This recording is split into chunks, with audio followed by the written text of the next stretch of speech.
नमस्कार दोस्तों, स्वागत है आपका अपने YouTube चैनल हिम एजुकेशन में। तो आज से हम HPU MA हिंदी एंट्रेंस 2025 के लिए ऑनलाइन क्लासेस लेकर आए हैं। तो आज से हम शुरुआत करने वाले हैं और ये हमारा फर्स्ट लेक्चर है। तो फर्स्ट लेक्चर में हम हिंदी साहित्य इतिहास लेखन परंपरा के बारे में पढ़ेंगे और उसके बाद जो है आदिकाल शुरू करेंगे हम अगले लेक्चर में। तो इस लेक्चर में हम साहित्य इतिहास लेखन परंपरा कहाँ से शुरू हुई तो इस बारे में जानेंगे और इम्पॉर्टेंट जो भी एग्ज़ाम के अकॉर्डिंग या एग्ज़ाम की डिमांड के अकॉर्डिंग इम्पॉर्टेंट क्वेश्चंस बनते हैं तो उनको करेंगे। तो यहाँ पर देख सकते हैं आप साहित्य इतिहास लेखन परंपरा। तो इसमें जो है आप देख सकते हैं कि हमारा जो सबसे पहला ग्रंथ है ये कौन सा है। तो सबसे पहला ग्रंथ है हमारा इस्तवार द लिटरेचर ऑफ हिंदुई हिंदुस्तानी। और इसके लेखक कौन हैं या रचनाकार कौन हैं तो ये हैं आपके गारसादा तासी। अब ये तो हो गया कि इस्तवार द लिटरेचर हिंदुई हिंदुस्तानी की रचना जो है वो गारसादा तासी ने की थी। डेट्स भी आपने याद रखनी है क्योंकि डेट्स भी इम्पॉर्टेंट हो जाती हैं और कितने भागों में इस ग्रंथ को जो है रचा गया है।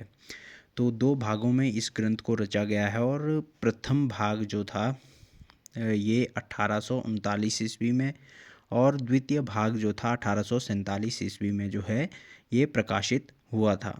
अब इसका सेकंड एडिशन या द्वितीय संस्करण की बात करेंगे तो द्वितीय संस्करण कब आया था तो ये 1871 ईस्वी में आया था। तो इसमें जो है अब इस ग्रंथ में क्या क्या था तो इस बारे में भी हम पढ़ेंगे। ये फ्रेंच भाषा में था, ये भी आपने याद रखना है कि कौन सी लैंग्वेज में था। ये फ्रेंच भाषा में जो है रचित है। इसमें जो है उर्दू और हिंदी के 738 कवियों का जो है विवरण मिलता है। और इसमें जो है कौन सी पद्धति का प्रयोग किया गया है तो वर्णानुक्रमी पद्धति का प्रयोग किया गया है। वर्णानुक्रमी पद्धति होती है कि जिसमें जो है अंग्रेजी वर्ण क्रम से दिया जाता है। जैसे कि ए नाम हो गया, ए नाम सबसे पहले आएगा, उसके बाद बी, फिर सी, फिर डी, ऐसे ऐसे जो है सीरियल वाइज नेम वाइज जो भी होता है वो होता है वर्णानुक्रमी पद्धति। तो इसमें जो है हिंदी के कितने कवि थे तो टोटल जो है 738 कवियों में से 72 कवि जो है हिंदी के इसमें आपको देखने को मिलेंगे। ये जो है फ्रेंच भाषा में लिखा गया था। हिंदुई का अर्थ क्या है तो हिंदवी या हिंदी, और हिंदुस्तानी का हिंदुस्तानी उर्दू का शब्द है ये।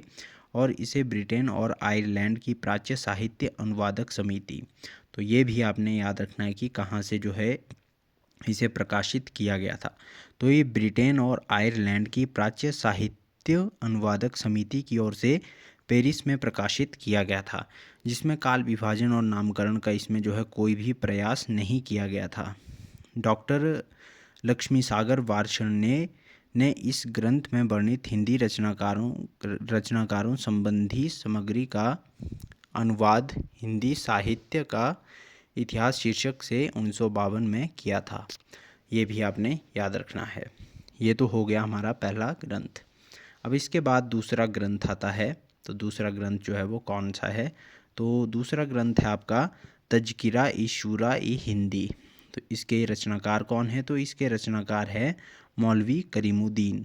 और 1848 में जो है इस ग्रंथ की रचना हुई है। ये भी आपने याद रखना है। अब इस ग्रंथ में क्या क्या था तो इस ग्रंथ में जो है दिल्ली कॉलेज द्वारा प्रकाशित इस ग्रंथ में 1004 कवियों का विवरण दिया गया था, जिसमें 62 कवि हिंदी से संबंधित थे। ऊपर वाले जो आपका ग्रंथ है उसमें जो है 72 कवि और इसमें जो है 62 कवियों का जो है हमें विवरण मिलता है। इस ग्रंथ का महत्व इस बात में है कि इसमें सर्वप्रथम कालक्रम का ध्यान रखा गया था। यानी कि जो कालक्रम का सर्वप्रथम ध्यान रखा गया था ये इस ग्रंथ से शुरू किया गया था। और नामकरण की बात करेंगे तो इसमें जो है आप कोई भी नामकरण नहीं हुआ था। इसे तबकाश शूरा भी कहा जाता है। ये था। बाकी इसके बाद तीसरा ग्रंथ हमारा आता है भाषा काव्य संग्रह। ये महेश दत्त शुक्ल जी द्वारा रचित है और 1873 में इसकी रचना हुई थी।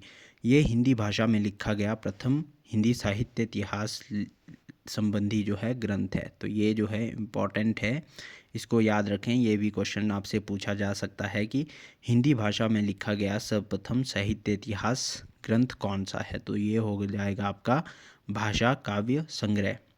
और इसकी रचना जो है किसने की है, महेश दत्त शुक्ल, और 1873 ईस्वी में जो है इसकी रचना हुई है। ये नवल किशोर प्रेस लखनऊ से प्रकाशित था। अब इसके बाद आता है शिव सिंह सरोज। शिव सिंह सरोज की रचना जो है शिव सिंह सेंगर जी द्वारा की गई थी, और ये 1883 ईस्वी में जो है इसकी रचना की गई थी। और ये ग्रंथ भी आपका नवल किशोर प्रेस लखनऊ से ही प्रकाशित हुआ था। इस ग्रंथ में सर्वप्रथम 1000 से ज़्यादा भाषा कवियों का विवरण दिया गया था। तो ये भी आपने याद रखना है। यह बाद में इतिहासकारों के लिए जो है आधार भी रहा। अब इसमें जो है इसके पूर्वार्ध में 838 कवियों की रचनाओं के नमूने तथा उत्तरार्ध में 1003 कवियों का जीवन परिचय दिया गया है। इसमें जो है कौन सी पद्धति का इस्तेमाल किया गया है या प्रयोग किया गया है, तो वर्णानुक्रमी पद्धति का जो है इसमें प्रयोग देखने को मिलता है। और इसमें काल विभाजन और नामकरण का जो है कोई भी प्रयास नहीं किया गया था। इस ग्रंथ को हिंदी साहित्य इतिहास का प्रस्थान बिंदु कहा जाता है। तो ये जो है पॉइंट्स इम्पॉर्टेंट हो जाते हैं। अगर आप नोट्स बना रहे हैं तो अपनी कॉपी पे जो है इन क्वेश्चंस को लिख लीजिए कि कौन से ग्रंथ को हिंदी साहित्य के इतिहास का प्रस्थान बिंदु कहा जाता है। तो ये है आपका शिव सिंह सरोज। शिव सिंह सेंगर द्वारा जो है इसकी रचना की गई थी। और ये रचना जो है इसकी कब की गई थी, तो 1883 ईस्वी में जो है इसकी रचना हुई थी। इसके बाद नेक्स्ट ग्रंथ है हमारा 5वां, the modern vernacular literature of northern Hindustan. George Grierson द्वारा जो है इसकी रचना हुई है, और 1888 ईस्वी में जो है इसकी रचना की गई थी। इस ग्रंथ का प्रकाशन एशियाटिक सोसाइटी ऑफ बंगाल द्वारा जो है किया गया था। ये क्वेश्चन भी आपसे पूछा जाता है कि the modern vernacular literature of northern Hindustan, जिसके रचयिता जॉर्ज ग्रियर्सन हैं, उसका जो है प्रकाशन कहाँ से हुआ था। तो ये हुआ था आपका एशियाटिक सोसाइटी ऑफ बंगाल से। तो ये है। बाकी इसमें जो है बहुत से विद्वानों ने इसे सही अर्थों में हिंदी साहित्य का पहला इतिहास ग्रंथ माना। तो ये भी इम्पोर्टेंट है कि हिंदी साहित्य का पहला इतिहास ग्रंथ जो है वो किसे माना जाता है सही अर्थों में। तो सही अर्थों में जो है the modern vernacular literature of northern Hindustan को जो है पहला इतिहास ग्रंथ माना जाता है। इसमें सर्वप्रथम हिंदी साहित्य का भाषा की दृष्टि से और क्षेत्र निर्धारित करते हुए हिंदी के इतिहास को संस्कृत, पाली, प्राकृत एवं अरबी फारसी मिश्रित उर्दू से पृथक किया गया था। इसमें जो है पहली बार कवियों को कालक्रमानुसार जो है वर्गीकृत करते हुए उनकी प्रवृत्तियों को उद्घाटित किया गया था। तो इसमें जो है कौन सी पद्धति का जो है प्रयोग किया गया था, तो ये होती है जिस कालक्रम अनुसार पद्धति को कालानुक्रमी पद्धति भी कहा जाता है। और इसमें जो है जन्म डेट्स, जो बर्थ की डेट्स होती हैं, उनके अनुसार जो है कवियों का जो विवरण है वो दिया जाता है। संपूर्ण ग्रंथ जो है कितने अध्यायों में विभक्त है, तो ये भी इम्पॉर्टेंट है कि ये ग्रंथ जो है आपका 11 अध्यायों में विभक्त है। प्रत्येक अध्याय का एक काल सूचक है। हर अध्याय का नामकरण भी किया गया है। तो इसमें जो है आपको नामकरण भी मिलता है। इसमें कुल 952 कवियों को शामिल किया गया है, जिसमें 886 कवियों का विवरण का आधार जो है शिव सिंह सरोज है। तो 952 कवियों में से 886 कवियों का विवरण कहाँ से लिया गया है, तो शिव सिंह सरोज जो ग्रंथ है वहाँ से जो है 886 कवियों का विवरण लिया गया है। इन्होंने सर्वप्रथम भक्ति काल 16वीं 17वीं शती को स्वर्ण युग कहा था। तो ये भी इम्पॉर्टेंट क्वेश्चन है और अक्सर पूछा जाता है कि भक्ति काल को स्वर्ण काल या स्वर्ण युग जो है किसने कहा है, किस विद्वान ने कहा है, तो ये कहा है आपका जॉर्ज ग्रियर्सन ने। डॉक्टर किशोरीलाल गुप्त ने इसका अनुवाद किया था और किस शीर्षक से किया था, तो हिंदी साहित्य का प्रथम इतिहास के नाम से 1957 में प्रकाशित करवाया। साहित्य इतिहास में यह नींव का पत्थर माना जाता है। तो ये ग्रंथ जो है नींव का पत्थर माना जाता है साहित्य इतिहास लेखन परंपरा में। नेक्स्ट है मिश्र बंधु विनोद। और मिश्र बंधु विनोद की रचना किसने की है? तो मिश्र बंधुओं ने की थी। ये जो है 3 भाई थे, उन्होंने जो है इसकी रचना की है। और प्रथम 3 भाग जो है इसके कब प्रकाशित हुए थे? तो 1913 ईस्वी में प्रथम 3 भाग प्रकाशित हुए थे और 1934 में चौथा भाग इसका प्रकाशित हुआ था। इसमें जो है 4591 कवियों को शामिल किया गया। ग्रियर्सन यद्यपि काल विभाजन एवं नामकरण कर चुके थे, किंतु व्यवस्थित रूप से इसका श्रेय मिश्र बंधुओं को जाता है। जो ग्रियर्सन का काल विभाजन और नामकरण था वो व्यवस्थित नहीं था। उन्होंने पहला प्रयास तो किया था पर यह व्यवस्थित नहीं था, और व्यवस्थित रूप से इसका श्रेय किसको जाता है? तो मिश्र बंधुओं को इसका श्रेय दिया जाता है। इन्होंने संपूर्ण इतिहास को कितने कालों में बांटा है? तो 5 कालों में जो है इन्होंने बांटा है। ये भी आपने याद रखना है। मिश्र बंधु 3 भाई थे और इनका नाम क्या था? इनका नाम भी अक्सर पूछा जाता है। तो ये थे गणेश बिहारी मिश्र, श्याम बिहारी मिश्र और सुखदेव बिहारी मिश्र। ये इम्पोर्टेंट है। अगला ग्रंथ है हमारा हिंदी साहित्य का इतिहास, जिसके रचनाकार हैं रामचंद्र शुक्ल। इसकी रचना जो है 1929 ईस्वी में हुई थी और ये इम्पोर्टेंट है। यह ग्रंथ मूलतः कहाँ से प्रकाशित हुआ था? तो नागरी प्रचारिणी सभा से प्रकाशित हिंदी शब्द सागर की भूमिका के रूप में लिखा गया था। इस भूमिका को हिंदी साहित्य का विकास नाम दिया गया था। यह हिंदी का सर्वाधिक प्रख्यात ग्रंथ है। इसमें रचनाकारों के इतिवृत्त की बजाय उनके रचनात्मक वैशिष्ट्य पर अधिक बल दिया गया। विधेयवादी, यहाँ पर विधेयवादी होगा, तो ये भी आपने याद रखना है कि विधेयवादी पद्धति का इसमें जो है प्रयोग किया गया है।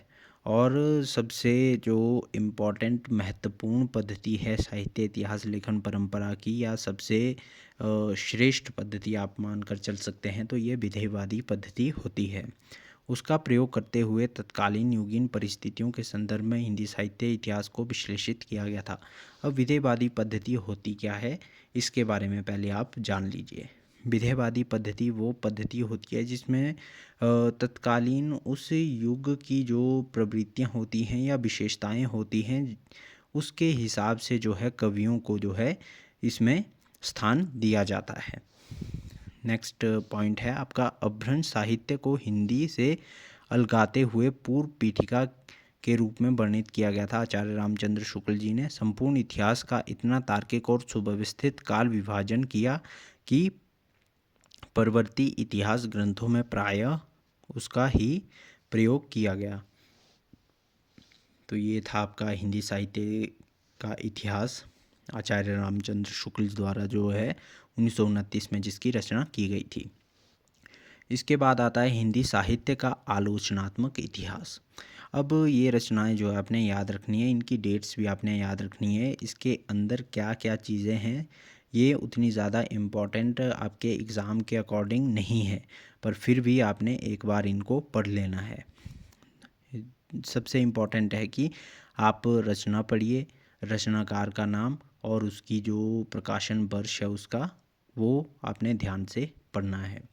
तो हिंदी साहित्य का आलोचनात्मक इतिहास डॉक्टर राम कुमार वर्मा ने लिखा है और ये 1938 में जो है इसकी रचना की गई है। अब इसको जो है हिंदी साहित्य का अधूरा इतिहास भी कहा जाता है, क्योंकि इसमें जो है आदिकाल और भक्तिकाल का ही विवरण हमें मिलता है।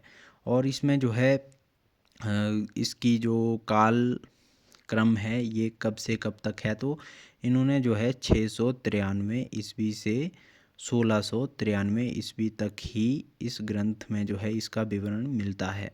बाद में जो है ये इस ग्रंथ को पूरा नहीं कर पाए थे।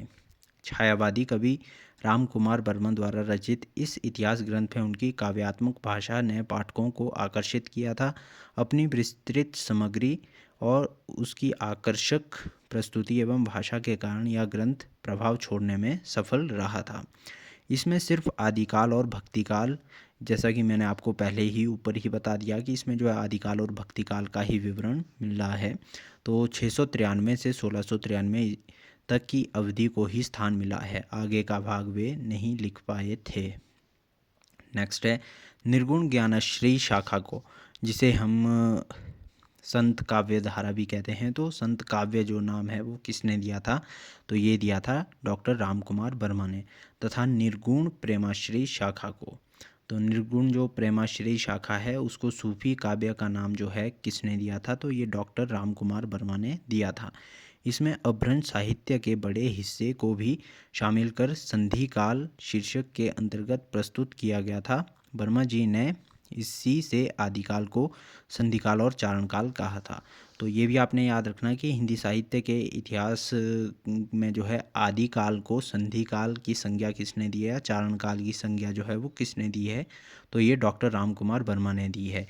एक क्वेश्चन जो है आदिकाल के नामकरण से आता ही है और ये हर बार आता है, तो ये भी आपने याद रखना है। नेक्स्ट है आपका हिंदी साहित्य की भूमिका। ये 3 ग्रंथ हैं। हिंदी साहित्य की भूमिका 1940 ईस्वी, हिंदी साहित्य का उद्भव और विकास 1952 ईस्वी, हिंदी साहित्य का आदिकाल 1952 ईस्वी। ये 3 ग्रंथ हैं और ये हैं आपके हजारी प्रसाद द्विवेदी के। हजारी प्रसाद द्विवेदी ने इन तीनों ग्रंथों की रचना की है।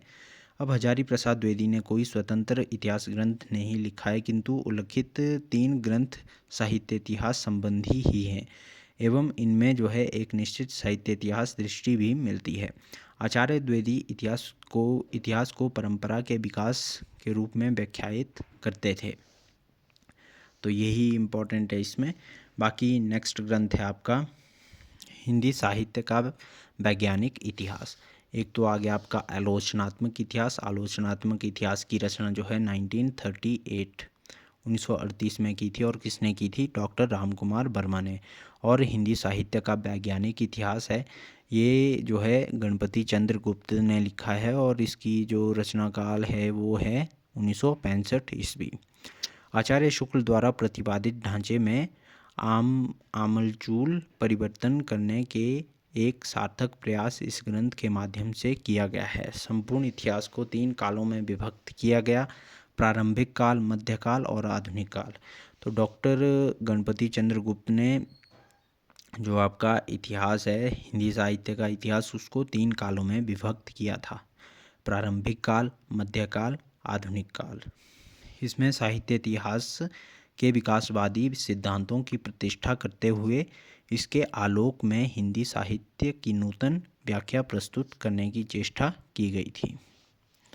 नेक्स्ट है, अब नेक्स्ट इतना ही था साहित्य इतिहास लेखन परंपरा के इम्पोर्टेंट जो ग्रंथ हैं और उन जिनको जो है थोड़ा डिटेल में पढ़ने की ज़रूरत थी।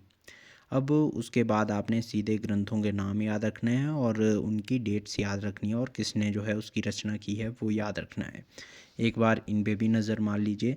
सबसे पहला ग्रंथ था आपका इस्तवार द लिटरेचर एंदुई हिंदुस्तानी, 1839 ईस्वी में गारसादात तासी ने इसे लिखा था। उसके बाद दूसरा ग्रंथ था तज़किरा-ए शूरा-ए हिंदी, जिसे तबका शशूरा भी कहा जाता है, 1848 मौलवी करीमुद्दीन ने जो है इसकी रचना की थी। भाषा काव्य संग्रह 1873 में महेश दत्त शुक्ल ने जो है इसकी रचना की थी। इसके बाद शिव सिंह सरोज 1883 ईस्वी, शिव सिंह सेंगर ने जो है इसकी रचना की थी। The modern vernacular literature of northern Hindustan 1888 ईस्वी में जॉर्ज ग्रियर्सन ने जो है इसकी रचना की थी। हिंदी कोविद रत्नमाला श्याम सुंदर दास 2 भाग 1909-1914 में जो है इसकी रचना की गई थी। तो हिंदी कोविद रत्नमाला जो है आपने याद रखना है किसकी रचना है, तो श्याम सुंदर दास की। मिश्र बंधु विनोद 1913 में रचित है। मिश्र बंधु ने जो है इसकी रचना की है। आपको जैसे कि मैंने बता दिया कि 3 भाई थे, ये मिश्र बंधु जो है 3 भाई थे और जो है इन्होंने इसकी रचना की थी। इनमें जो है गणेश बिहारी मिश्र और उसके बाद आ गया आपका सुखदेव बिहारी मिश्र, श्याम बिहारी मिश्र, ये 3 जो है आपको देखने को मिलेंगे। Sketch of Hindi literature 1917 Edwin Greaves की है। A history of Hindi literature 1920 F.E.K. की रचना है। हिंदी साहित्य विमर्श 1923 ईस्वी में पद्मलाल पुन्नालाल बख्शी जी की ये रचना है। हिंदी साहित्य का इतिहास 1929 आचार्य रामचंद्र शुक्ल। हिंदी भाषा एवं साहित्य 1930 श्याम सुंदर दास। हिंदी साहित्य का आलोचनात्मक इतिहास 1938 डॉक्टर राम कुमार वर्मा। हिंदी साहित्य की भूमिका 1940। उसके बाद हिंदी साहित्य का आदिकाल 1952। हिंदी साहित्य का उद्भव और विकास 1952। ये तीनों रचनाएं जो है हजारी प्रसाद द्विवेदी की हैं। हिंदी साहित्य 20वीं शताब्दी 1942 में है और नंदुलारे वाजपेयी ने इसकी रचना की है।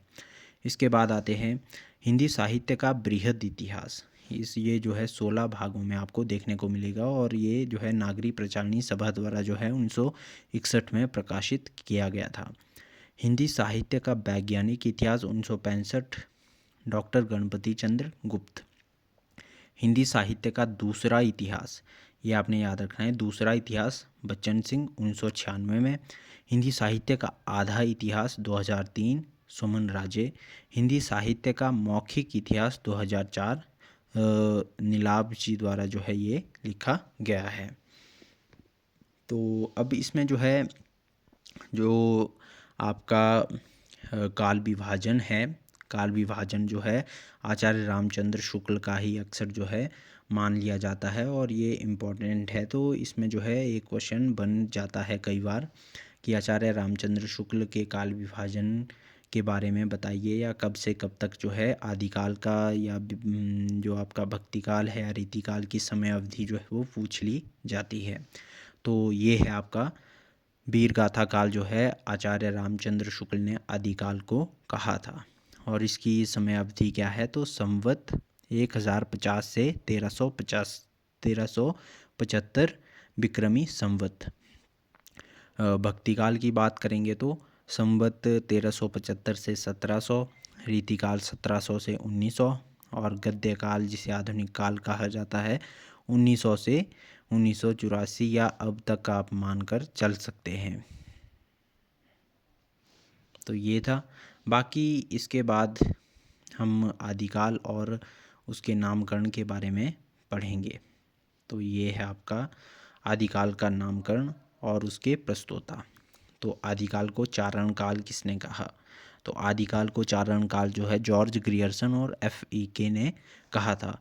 इम्पॉर्टेंट है ये टेबल और इसमें जो है एक क्वेश्चन आपका आएगा ही आएगा, ये आपने ध्यान रखना है। प्रारंभिक काल मिश्र बंधु और गणपति चंद्र गुप्त ने कहा था। बीज वपन काल महावीर प्रसाद द्विवेदी। वीर गाथा काल आचार्य रामचंद्र शुक्ल। सिद्ध सामंत काल राहुल सांकृत्यायन। वीर काल विश्वनाथ प्रसाद मिश्र। संधि काल या चारण काल, ये भी मैंने आपको पीछे भी बता दिया, यहाँ भी पढ़ लीजिए, राम कुमार वर्मा ने कहा था।